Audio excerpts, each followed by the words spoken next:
Монгол улсын ерөнхийлөгчийн зүгээс улсын хурлын гишүүнийг хугацаанаас нь өмнө эгүүлэн татах агуулга бүхий улсын хурлын тухай хуулийн төслийн нэмэлт өөрчлөлтийн төслийг улсын хурлаар хэлэлцэж эхлээд байна.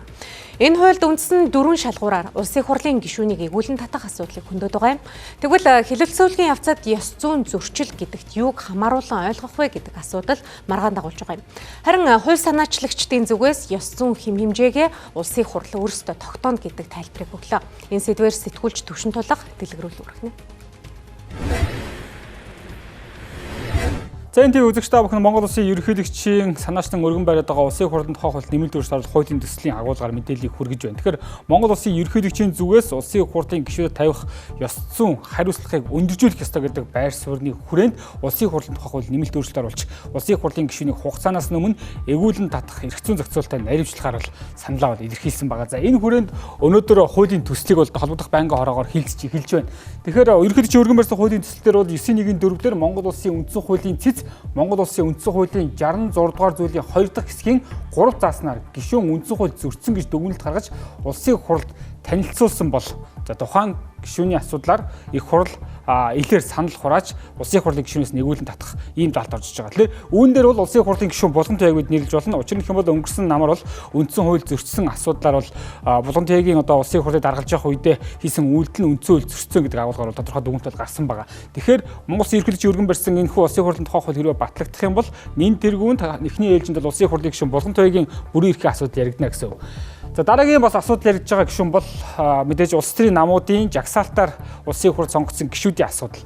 Тодорхойлох юм бол нэмэлт өөрчлөлтийн 9.1-6-ад хувь тэнцвэрлэн төлөөлөх арга буюу жагсаалтаар нэр дэвшиж сонгогдсон гишүүнийг нэр дэвшүүлсэн намын төлөөллийн төв байгууллага эсвэл эвслийг төлөөлөх байгууллага ёс зүйн ностой зөрчилдөх гэж үзэж уг гишүүнийг эгүүлэн татах саналаа улсын хурлын их хурлдах нам эвслийн бүлгээр уламжлан өргөн мэдүүлж уг сандыг их хурл нээлттэй хэлэлцэн илээр санал хураан гишүүний олонх нь дэмжсэн бол тухайн гишүүнийг одоо эгүүлэн татах асуудлыг бол одоо шийдвэрлэнэ гэсэн ийм заалт бол орж ирж байна. Тэгэхээр улсын хурлдах суудалтай намуудын хувьд тухайн намуудаас улсын хурлд жагсаалтаар сонгогдсон гишүүдийн хувьд тухайн намынхаа үзэл бодол хөтөлбөртөө зөрчилдсөн эсрэг зүйл ярьсан тохиолдолд энэ заалтаар жагсаалтын гишүүдийг солихно гэсэн ийм агуулга гарч байгаа. Тэгэхээр энэ дээр бас улсын хурлын гишүүн Батболтын хувьд зургийн тавьсан шалтгаан гэх юм бол 96 ногоон намын хувьд намын даргийнхын зүгээс бол түүнийг бол намаасаа урагч гэдэг байдлаар бол цолсон үйл явдал бол өнгөрсөн өдөрт өрнсөн. Энэ ч утгаараа хэрвээ энэхүү хуулийн төсөл батлагдвал 96 ногоон намын хувьд улсын хурлын гишүүн Батболтын асуудлаас зүйсээр хөндөгдөх хаа гэсэн ийм хүлээлт байна.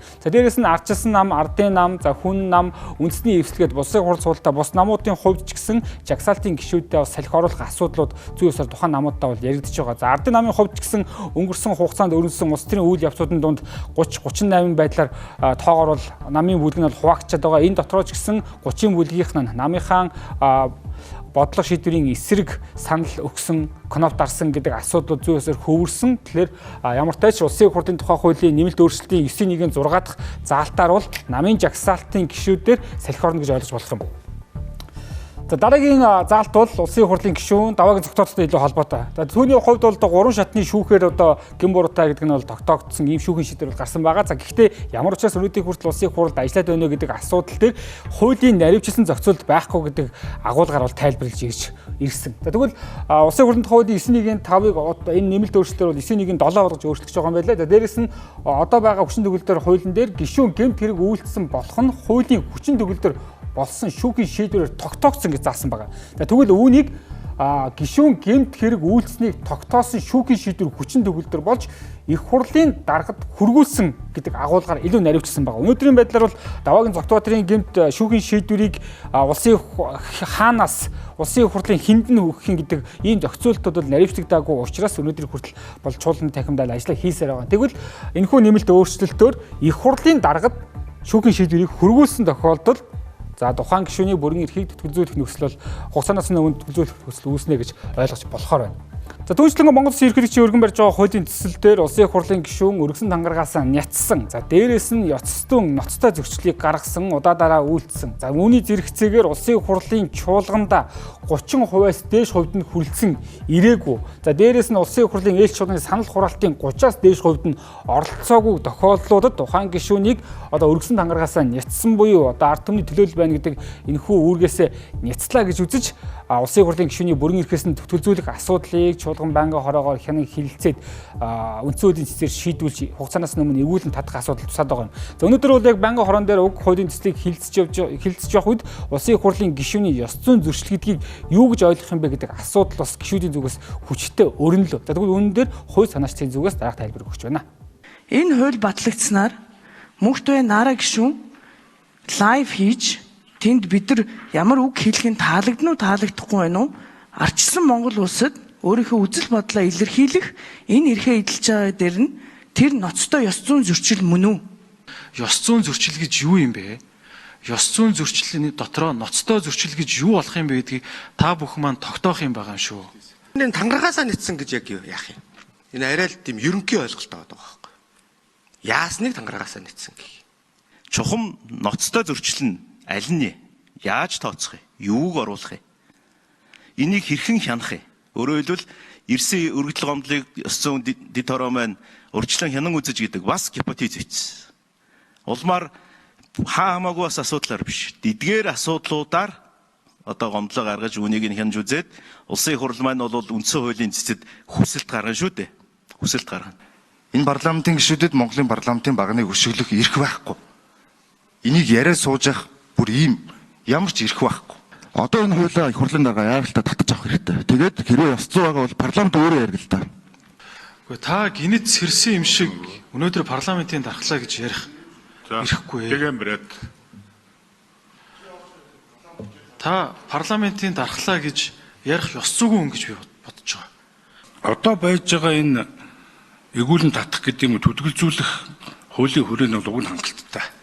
За Монгол улсын 220 мянган төрийн албан хаагчдад ёс зүйн зөрчлийн асуудал үйлчилдэг. Харин улсын хурлын 126 гишүүндээ ёс зүйн асуудал үйлчилдэггүй байж болохгүй гэдэг агуулгаар ч гэсэн байнгын хорон дээр хилцүүлэг өрнөлөө.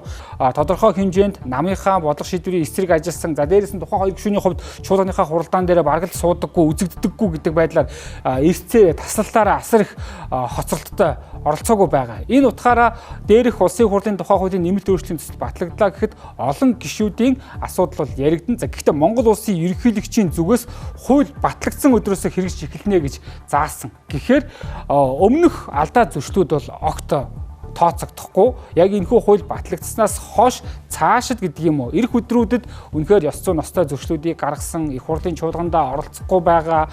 За дээрээс нь ард түмнийхээ өмнө үлээсэн үүрэг тангаргаасаа нятсан ийм тохиолдлууд байх юм бол эгүүлэн татна гэдэг асуудлаар бол энэхүү хуулийн төслийг бол тайлбарлаж байгаа. За харин улсын их хурлын гишүүн даваагийн Цогтбаатарын хувьд ялчгүй 3 шатны шүүхийн шийдвэр гарчихсан учраас хэрвээ энэ хууль батлагдаад хүчин төгөлдөр үйлчилж эхлэх юм бол шүүхээс улсын хурлын даргад мэдээлэл хүргүүлж үргэлжлүүлээд түүний бол бүрэн эрхийг төтөлзүүлэх асуудал бол яригдана гэсэн ойлголттой байна. За иргэдийн хувьд ерөнхийдөө энэ хуулийн төслөөр ямар байр суурь байгааг одоо хүргэе.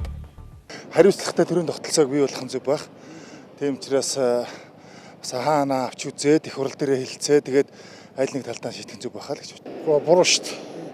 Ерөнхийлөгчийн засаглал руу явж шүү дээ. Тэр бол маш буруу шүү дээ.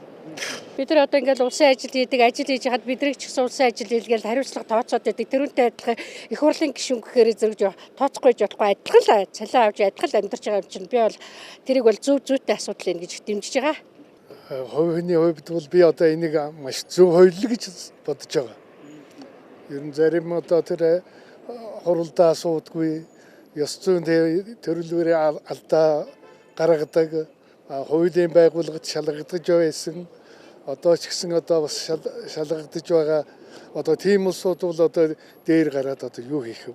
Ард түмний төлөөлж их хурлд сонгогдож байгаа учраас сонгогдсон ард нийтийнхаа төлөө хариуцлагатай ажиллах ёстой гэж бодож байна. Тэгэхээр энэ хариуцлагагүй байгаа зарим нэгэн гишүүдийг бол эргүүлэн татах тийм хуультай болсон зөв гэж бодож байна. За Монгол улсын их хурл өөрөө ёс зүйн үндэрлэн байх ёстой. Энэ ч утгаараа гишүүдэд тавих хяналт хариуцлагын асуудлыг чангаруулах нь зүй ёсны асуудал гэдэг агуулгаар хууль санаачдын зүгээс тайлбарлаж байгаа. За харин нөгөө талдаа энэхүү хууль нь парламентыг боомлох, улс төрийн намууд намын жагсаалтынхаа гишүүдийг хайрцаглах нэг шалтгаан болох вэ гэдэг нэг юм сөрөг шүүмжлүүд бол би ямар ч тач улсын их хурл дээр уг хуулийн төслийг хилцэж эхлээд байна. Ирэх өдрүүдэд улс төрийн бас гол сэдв болохоор байна.